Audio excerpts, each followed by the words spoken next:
everyone, Dr. Lawaniah here. The last few weeks, we have discussed a lot about food processing and processed food, especially the ultra-processed food. So have you made any changes in your daily diet in effort to reduce ultra-processed food intake? If yes, do share with us in the comment box below. As I mentioned previously, ultra-processed food can lead to a variety of health problems. If you have watched my video where I discussed 7 reasons why ultra-processed food is bad for us, I did say one reason is because ultra-processed food are usually high in refined carbohydrates.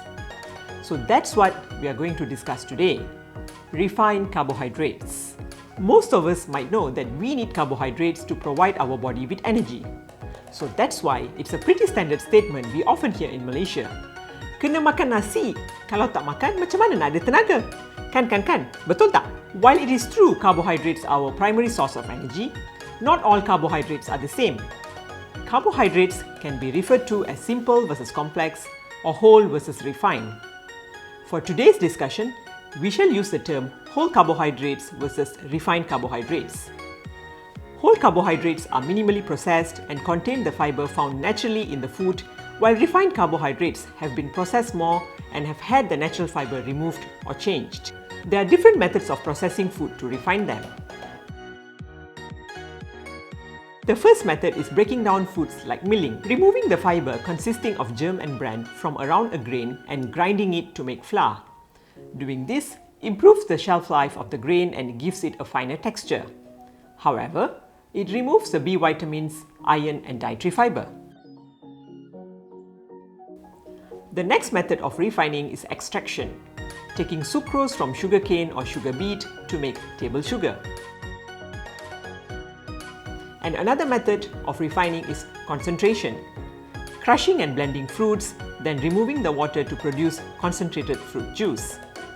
Simply put, these processes remove nutrients from the carbs, which is why when we consume refined carbohydrates, we are considered to be consuming empty calories. Refined carbs are present in two main foodstuffs, refined grains and refined sugars. Some examples of refined grains and food containing refined grains are white rice, white bread, breakfast cereals, tortillas, pizza, buns and pastries that contain white flour. On the other hand, we will find refined sugars in a wide range of sweet and savory food, which could be either processed or ultra-processed.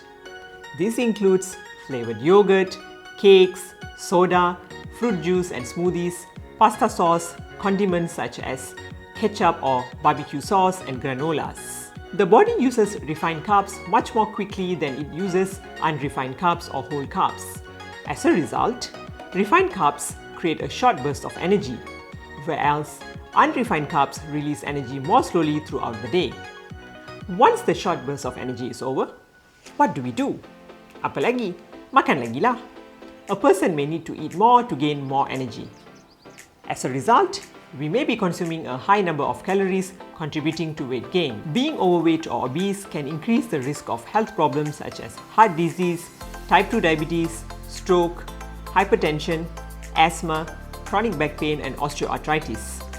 Refined carbs also provide very few vitamins and minerals that is required for our optimal body function. Important point to note here is, although refined carbs are not ultra-processed, they are still not beneficial for our health and therefore we need to minimize or avoid its intake as much as possible. If refined carbs are not a great source of carbs for us, how can we substitute them? Some alternatives to refined carbs that you can consider at home: choose whole grain bread instead of white bread, go for natural yogurt instead of flavored yogurt, opt for oatmeal instead of breakfast cereal, or even replace your white rice with brown rice. So choose your source of carbohydrates wisely. That's all for today. Bye! Hey everyone! If you like today's video, feel free to like and subscribe to my channel so you will not miss my weekly videos where I shall be empowering you to lead a healthy life. You can also follow me on my Facebook or Insta to get daily health tips and recommend to your loved ones as well. Meanwhile, if you have any questions or feedback, or even any topics that you would like me to discuss, feel free to type in the comment box. Thank you for watching.